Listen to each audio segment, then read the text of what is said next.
U.S. President Donald Trump went to war with Iran, saying the mission was to stop their nuclear threat and topple its regime.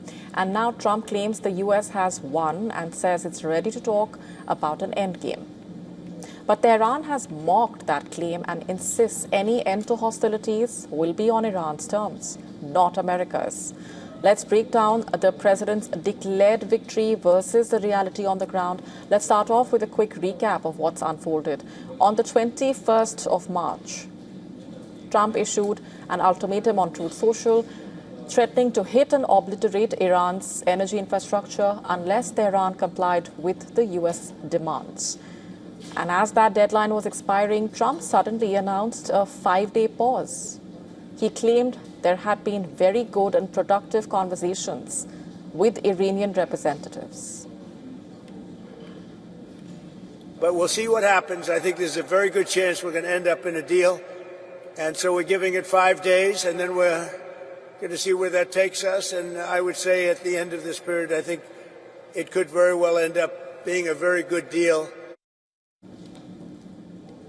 And on Thursday again, Trump announced a second, longer postponement, this time pausing for an additional 10 days.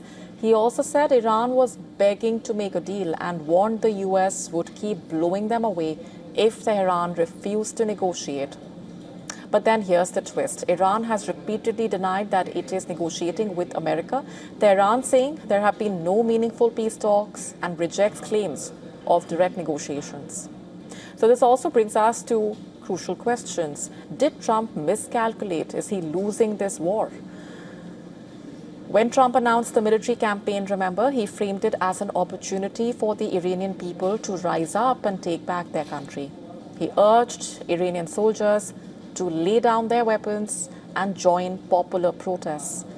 Early strikes killed senior Iranian leaders, including the supreme leader, Ayatollah Ali Khamenei, whom Trump labeled one of the most evil people in history. And at the start, Trump publicly linked Iranian internal dissent to his own military strategy, suggesting that pressure from the battlefield would help spark a revolution. But as the conflict was dragged into its third and fourth week, Trump's rhetoric has shifted. He now talks less about protesters.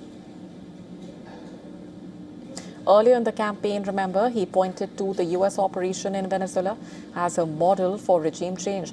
But that comparison has not materialized in Iran. Meanwhile, Iran has moved forward with its own leadership transition.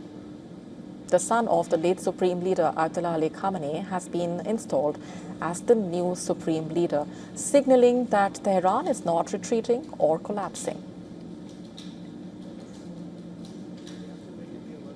And one of Trump's consistent public goals has been to prevent Iran from developing a nuclear weapon, remember?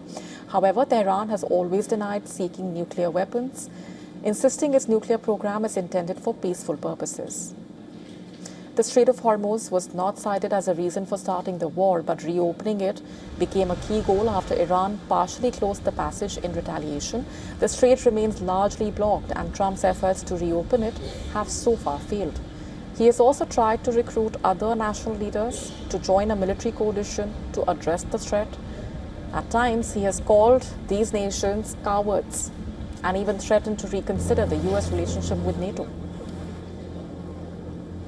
After 4 weeks of the war, one thing has become clear. Without real engagement between the U.S. and Iran, the conflict risks spiraling out of control. If diplomacy has already failed, the fallout could be catastrophic.